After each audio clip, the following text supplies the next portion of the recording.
Alright guys, good evening and welcome to back to my channel, Sevyn and Sevyn with Essence. Tonight I'm going to be getting into and diving deeper into the fourth trimester and postpartum. We're going to talk baby blues and we're going to touch a little on breastfeeding. I've been kind of keeping the topics light because, postpartum has a lot of different sides to it, and everybody doesn't experience everything, right? Um, a lot of our experiences are unique to us, tailor-made for us, based off of, our everyday, our previous experiences and traumas, things of that nature. But in a lot of ways, these experiences connect us all in some form or fashion or another.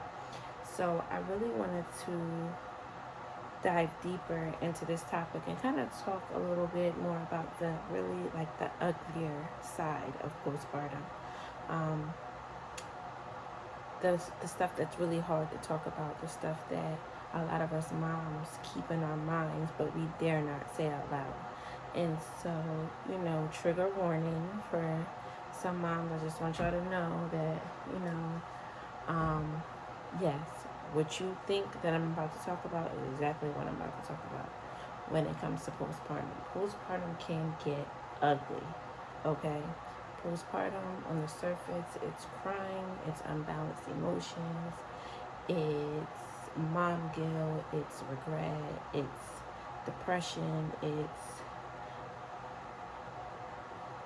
lack of self-care, it's lack of appetite. It looks like a lot of things. Another thing it looks like is sometimes there becomes I wouldn't say a disdain, but like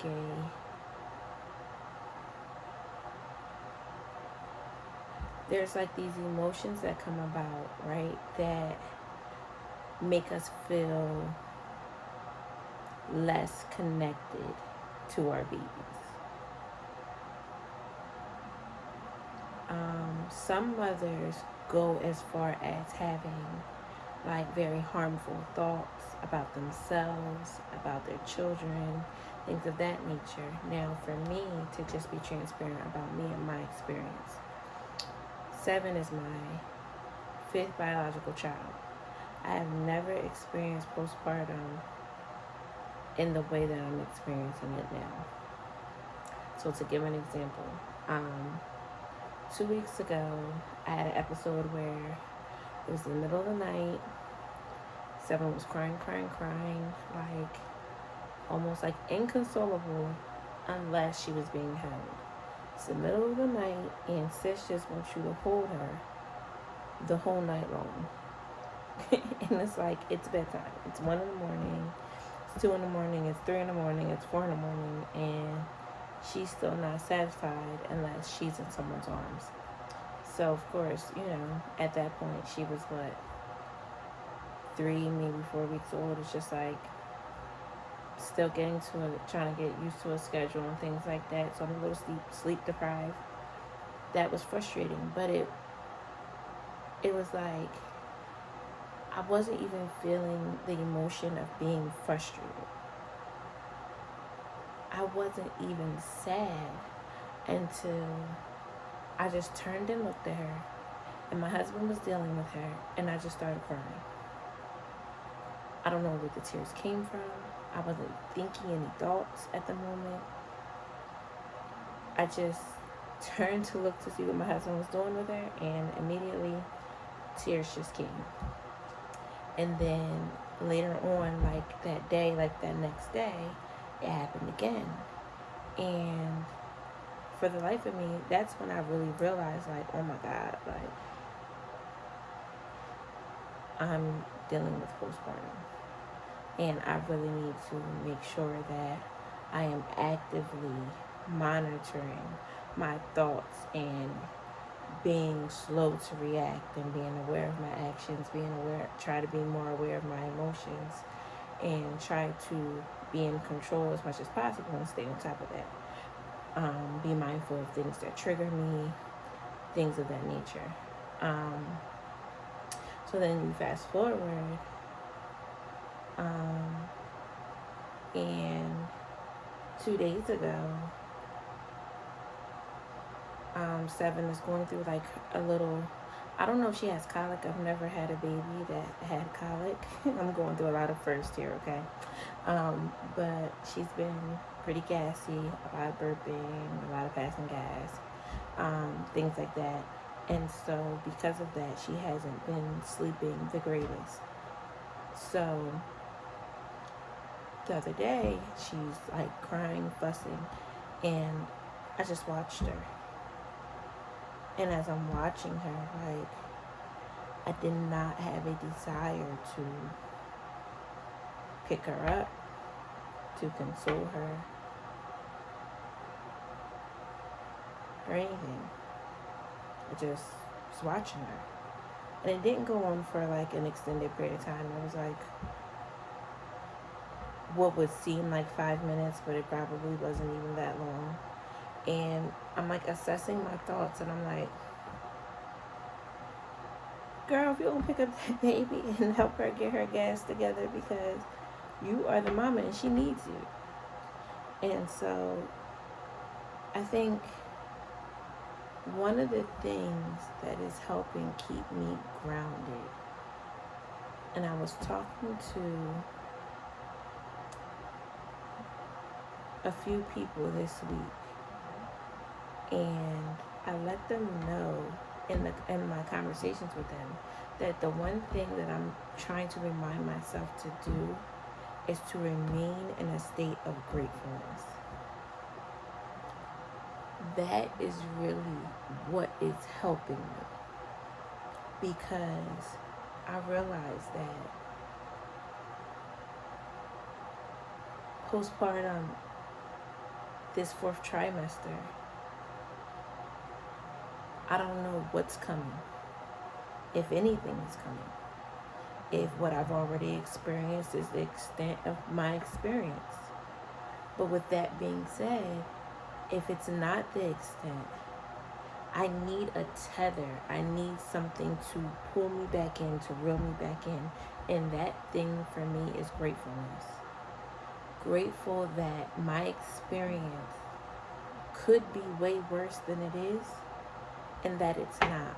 Grateful that I have a baby here to annoy me. Like, there are people who were not that lucky. There were people who were pregnant and found out that they were pregnant and they didn't end up with a baby in the end. And as one of those people who have experienced that before and who had that fear of experiencing again, I'm very grateful.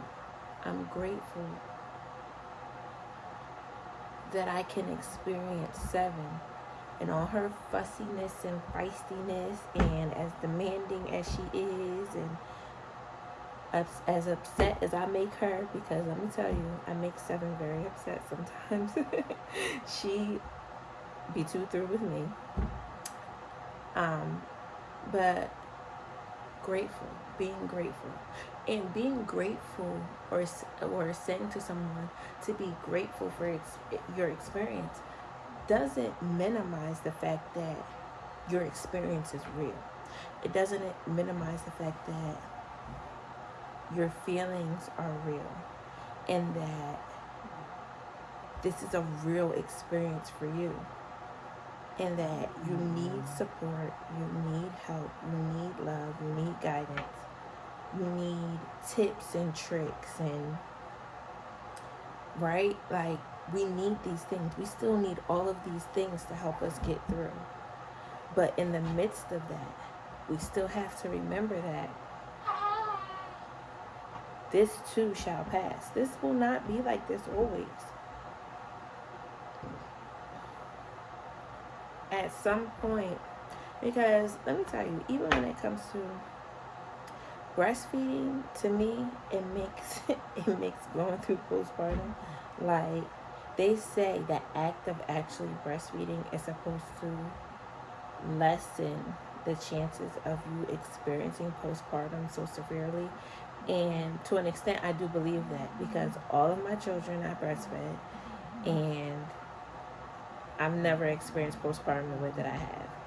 And I believe that one of the main reasons why I'm experiencing it the way I am, I explained before in one of my previous videos, is because of my birth trauma, because of what I went through in having her. So with that being said, breastfeeding this go around for me seems to be heightening my stress levels instead of lessening. And I've always had the same issues with breastfeeding. It just seems for some reason this go around, it's like really taking the cake. One of the reasons why I exclusively breastfeed is because my children, they don't drink milk. We don't drink cow's milk, goat's milk, nobody's milk, but unless it comes from a plant or a human. Those are our options in my house. And so formula is not an option. I know now they have like soy and plant-based and all that. Yeah, we're not doing that. She can get most of what she needs, the best of what she needs from me. And so I will sacrifice whatever I need in order for her to get that. But with that being said, y'all, I produce so much milk.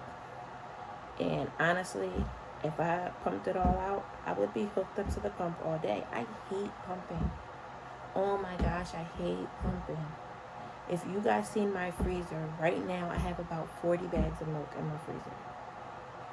Mind you, this girl drinks maybe on average 2 to 3 bottles like a day on top of actually nursing from the breast. So you figure she's 5 weeks old. She's 5 weeks old, and I have 40 bags in there, and I use 3 bags a day on average. That's a lot of pumping. But I also, because what happens is that when I find moments or times for myself,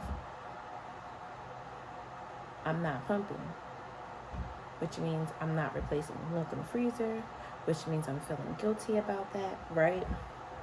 Which also means that I'm leaking everywhere, which means that my supply is fluctuating. It's not staying at a consistent volume. So then I'm getting stressed because now I have to figure out how to get my volume back up to where it was, to make sure that I have enough milk to store milk and to feed her from the breast. But then the stress in and of itself also causes my milk supply to go down. So it's like a whole seesaw thing. But all in all, I appreciate the connection that comes from nursing. Like, Sevyn definitely knows I'm her food source. Oh my goodness. If I walk into a room, she knows she's going crazy. Like, she don't even have to be hungry. If she could be with anybody, and if she knows I came up like behind her while someone's holding her, like, she automatically starts trying to like scoot her way like backwards and tries to throw herself back like towards wherever she smells the milk. And I'm like, this girl is like a bloodhound. It's so ridiculous. But at the same time, it also allows me to feel that connection that I feel like I'm sometimes lacking with her, because that's another symptom or like sign of postpartum that a lot of mothers deal with, is being able to connect with your baby, being able to feel like, because I think after having the baby in us for so long, feel like oh, like my baby and my mind and all this, and now they come out and we have to share them with the world. Sometimes it's difficult to reestablish that connection, or establish a connection outside of the womb, and understanding like the difference versus when they were inside the womb. And so all of these things, all of these emotions, they are definitely a struggle to deal with. And one thing I definitely recommend, like self-care, definitely, it's the little things, the little tiny things. I love tea. Oh my God, I love tea. So just me getting my favorite mug, having a hot cup of tea, that will really do it for me. Like, that's like, um, I like other things like painting my nails. I like to have a favorite snack every now and again.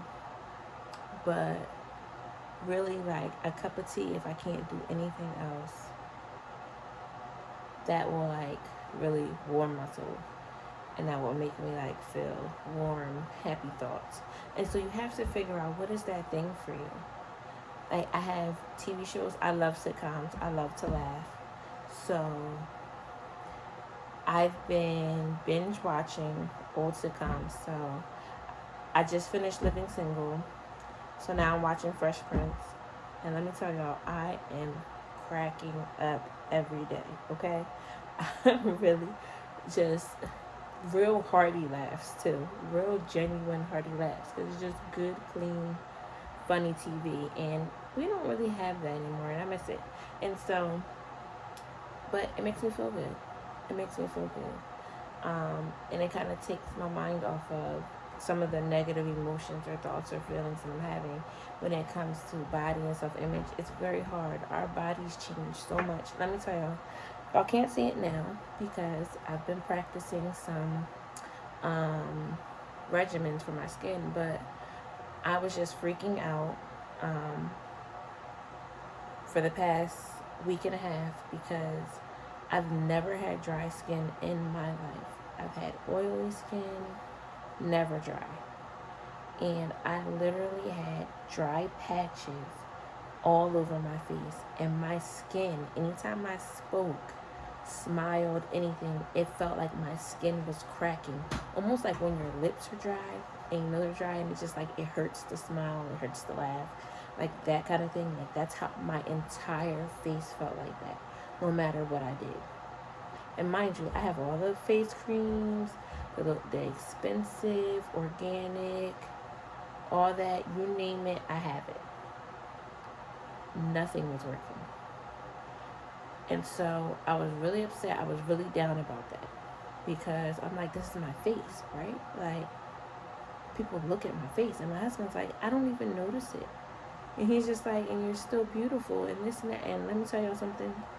That didn't mean nothing to me. We was talking about, like, yeah. You're my husband. You're supposed to say that. Like, thank you, but that's not helping.